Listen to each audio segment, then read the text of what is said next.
Hey, welcome back. I'm Totally Nicholas. This is my channel where I talk about credit building, banking, investing, real estate, and all things money. And today I am actually talking about this book that I saw and I bought from Barnes & Noble. It's called How to Be a Capitalist Without Any Capital. It's by Nathan Latka. And it's interesting. I found this book because I frequently go to Barnes & Noble and basically any bookstore, and I browse their business section and just kind of see if there's anything that I haven't read that would catch my eye. And this was something that I had never heard of, was new at the time that I got it, and was by somebody that I hadn't heard of either. So I looked up Nathan Latka while I was sitting at Barnes & Noble, and I found that he's got a really great podcast called the Top Entrepreneur Podcast that he does every day. He is a very successful business person, and he's in his 20s. He dropped out of college and started a business called Heyo in college, and then decided to drop out before he finished his degree. So he's actually a college dropout and a success story. He doesn't come from money, and there are some great things that I want to talk about with this book. Spoiler alert, do recommend. I do think that anybody who is stepping into business or already has a business and wants to adapt into, the modern late 2010s, early 2020 maybe coming up here soon, their business models, or how to stay in the top 1% if you're not in the 1% like most of us, and how to get there. Nathan really does a good job at breaking down various things like systems and how to build your business and how to copy other people and how to sell your business, how to buy other small businesses, and how to invest. He even talks about real estate investing in here.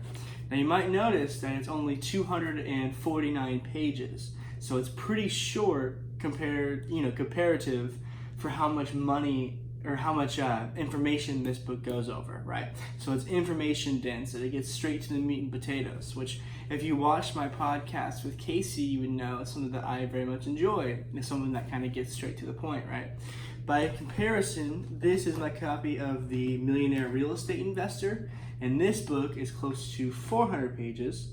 Yeah, late 390s pages, just talking about real estate investing. So obviously that is one negative to this book, is since it covers so much information, it doesn't go in very, it's super deep with everything.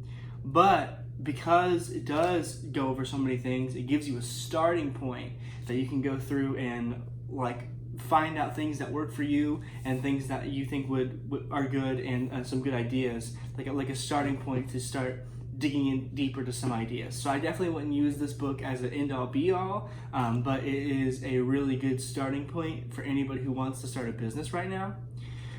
In the beginning, there were some things that kind of caught me off guard that I'm really glad that I read this book for, because there's some ideas that are fed to us, about starting businesses. So he talks about how to copy people effectively and implant business ideas from one business model into yours, and how to sell pickaxes to gold miners, and how to cash out on a whole bunch of new options. One thing that he really gets into is the share space, so things like Airbnb, so where you can, when you're not using your house or whatever, you can rent out your house to make some extra money, and how every basically liability that we have nowadays can actually become an asset. He talks about how to leverage debt, how to leverage the money that you have, and how to leverage your fame. Some complaints that I don't like about it is, since it is so condensed and knowledge heavy, again, it can't go super deep into everything. He does have scripts in here that he uses with people in his emails that are short and to the point and highly effective, because he has pictures of his emails, he's got pictures of his business deals, which is great. But again, like I said, this book right here, I just started reading, is called, Influence, the Psychology of Persuasion. So if you want to get a little bit more into persuasion, here's another book that's topping out at around 300 pages as well. So because it's shorter, can't go in too deep with it, which you got to forgive, because again, it's a good starting point. Another thing about this book is that sometimes he comes off super cocky, but I genuinely think that because of some of the things that he said about here, how about he's not special and anybody can do this, that the cockiness is more of him expressing that this is super simple, and that's usually what's coming off like, is the way he talks about it makes it sound like it's so easy. and he really does believe that it is, and he really shows you how to accomplish everything. Another thing that I don't like is at the end of a lot of his sentences, he'll say things like, keep reading, keep reading, keep reading. Obviously, I'm going to keep reading, Nathan. I'm very enticed with this book, and I think more people should buy it.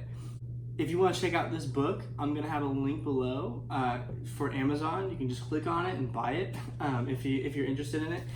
Like I said, it's definitely worth the consideration. It's definitely a good starting point. Also, I have decided that I'm going to make at least one YouTube video a day, every day, until January 2020.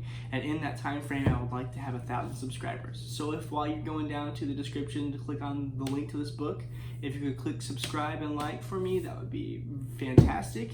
And I would thoroughly appreciate that. I'll see you in the next one.